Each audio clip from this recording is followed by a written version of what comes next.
안녕하십니까. 거꾸로 투자하는 쇼킹 부동산입니다. 부동산 시장에서 가장 중요한 두 가지 소식이 있습니다. 아파트 거래량과 가계대출 통계죠. 자, 오늘 내용 정말로 중요합니다. 끝까지 들어주시면 후회하지 않으실 겁니다. 영상 시청 전에 구독과 알람 설정으로 다른 인생을 만드시기 바랍니다. 자, 수도권 아파트 시장에 매물이 증가한다는 소식 들었죠? 아실의 매매매물 통계 보면은요, 그래프상으로도 아파트 매물이 증가하는 게 보이실 겁니다. 특히 경기도 지역은 작년 2021년 7월 대비해서 정말로 많이 급증했네요. 거의 2배 가까이 증가한 추세입니다. 자, 근데 이 증가 추세 현재까지도 이어지고 있어요. 자, 매물이 증가한다는 것은 어떤 뜻이죠? 그 통계가 정확하다면 팔려는 사람이 증가한다는 소리입니다. 자, 공급이 증가하면 당연히 부동산 가격은 조절이 될 수밖에 없겠죠. 자, 근데 과연 집값이 하락할지 오늘 한번 정리를 드려보겠습니다. 아시다시피 올 1월 이후에 수도권 아파트는 계속 매물이 증가했습니다. 서울 같은 경우는 5만 건에서 현재 7만 건, 경기도 지역은 10만 4천 건 수준에서 현재 12만 4천 건까지 20% 이상 증가한 거죠. 자, 이렇게 매물이 20%에서 많게는 40%까지 증가했는데 서울 아파트 가격은 어떻게 됐죠? 오히려 올라가는 추세고 시간이 지날수록 상승폭이 확대되고 있습니다. 그래서 이미 강남의 고가 아파트 같은 경우는 고점 대비 마이너스 10% 수준까지 회복을 했어요. 매물이 늘어나는데도 가격은 계속 올라왔다는 거죠. 정말 집값이 급락할 때는요, 오히려 매물이 감소했습니다. 자, 2022년 4분기 어느 정도로 급락했는지 기억나시죠? 서프라임 모기 사태의 2배만큼 급락했었던 상황이었습니다. 근데 오히려 매물은 더 줄어들고 있었다는 거죠. 그래서 매물수 변화와 집값 변화를 직접 연관하기는 어렵다고 말씀을 드리고 싶어요. 하지만 거래량이 줄어드는 와중에 매물이 급증한다면 솔직히 이건 상식적으로 위험 요인은 당연한 거예요. 왜냐면은 일반적으로 집주인들은요, 내 집을 싸게 팔고 싶지 하지 않아요. 근데 싸게 팔려고 하면 어떻게 된다? 사는 사람이 없으면 돼요.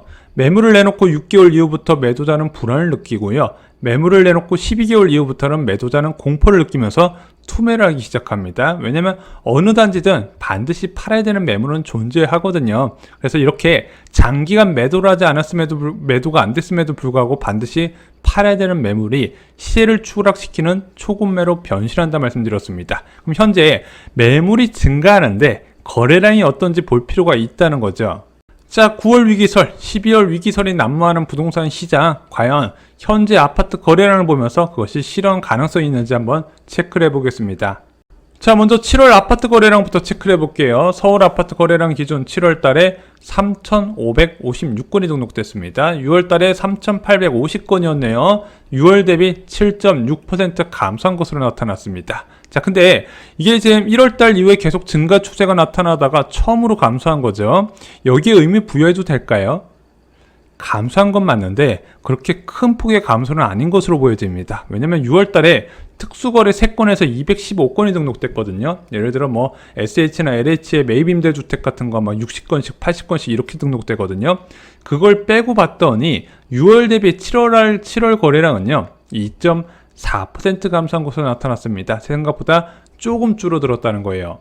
자, 그럼 8월 28일 기준 서울 아파트 거래량 한번 보겠습니다. 현재 1,485건이 등록됐어요. 자, 근데 이 1,485건 다 등록하면 안 될 것 같습니다. 강북구에 비슷한 특수거래가 있어서 실제 거래량은 1,363건입니다. 자, 그럼 이게 7월 거래량과 비교해 볼 필요가 있죠.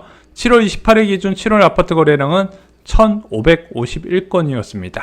7월 대비 8월 거래량은 12.1% 감소 추세를 보이고 있습니다. 이 정도면 확실히 감소한 게 눈에 띈다 이렇게 보시면 될 것 같아요. 하지만 더 지켜봐야 됩니다. 왜냐면 8월 초에 여름 휴가를 고려해야 되죠. 이때는 이제 뭐 공인중개업소까지 쉬니까 실제 8월 거래량만으로 추세가 전환됐다 판단하기 좀 어려워요. 그래서 다음 달에 추가로 등록되는 8월 거래량과 9월 초 거래량까지 체크를 해봐야 되는데 저희가 한 2, 3주 뒤에 다시 한번 말씀을 드리겠습니다. 자, 그리고 중요한 통계가 있었어요. 8월 가계부채 통계에 지금 한국은행의 최대 관심이 바로 가계부채 급증이죠.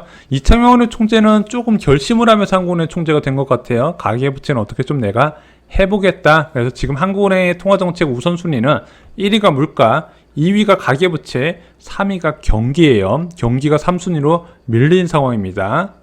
자, 일단 가장 중요한 물가 지표는요, 앞으로도 좋은 흐름이 이어질 것 같아요. 다음 달에 발표되는 8월 CPI. 일단은 이제 7월 CPI는 전년 대비해서 2.3%가 나왔죠.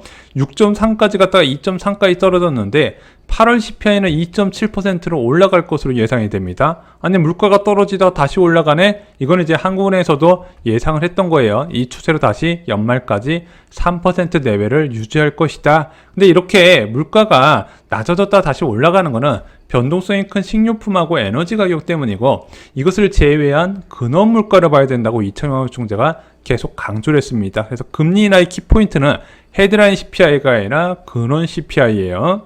자, 근데 이 근원 CPI를 미리 알 수 있는 방법이 있습니다. 바로 7월 생산자 물가지수 8월 금통위 때 같이 발표가 됐죠. 저희가 시간이 없어서 말씀을 못 드렸다가 오늘 정리를 드릴게요.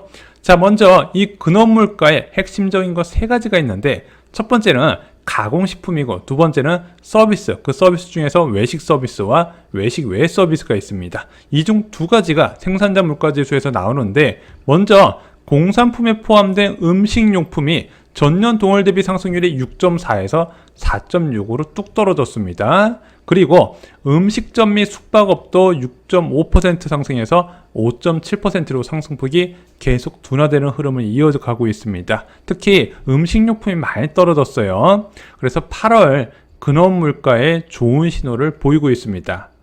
이제 중요한 것은 가계부채 통계예요. 자, 8월 가계부채 통계는 적어도 9월 둘째 주는 되어야 발표되죠. 근데 이것을 미리 확인할 수 있는 방법이 있습니다.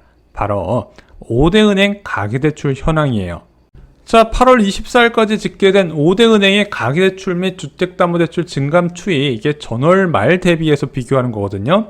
가계대출은 전월에 7월 달에 9,755억 원 증가했다가 현재 8월 24일까지 2,403억 원으로 증가 추세가 둔화됐습니다. 그리고 주택담보대출도요, 전월에는 1조 4,868억 원이 증가했는데 현재까지 4,840억 원이 증가했습니다. 남은 일주일 감안하더라도 전월의 증가폭의 절반 수준밖에 안 되는 것으로 보여집니다. 지금 금융당국에서 가계부채 증가를 억제하기 위해서 규제를 강화하고 있거든요. 그거에 대한 영향인가? 이런 언론 분석도 있고, 아니다, 본격적인 하락장 신호다, 이렇게 생각하시는 분도 계실 겁니다. 자, 근데 좀 차이가 있어요. 우리가 보고 있는 아파트 거래량은요, 계약일 기준이에요. 계약서를 작성한 날짜를 기준으로 하고 있습니다. 그리고 정부가 취합하는 대출 통계는요, 대출 실행일 기준이에요. 자, 주택담보대출 언제 받죠?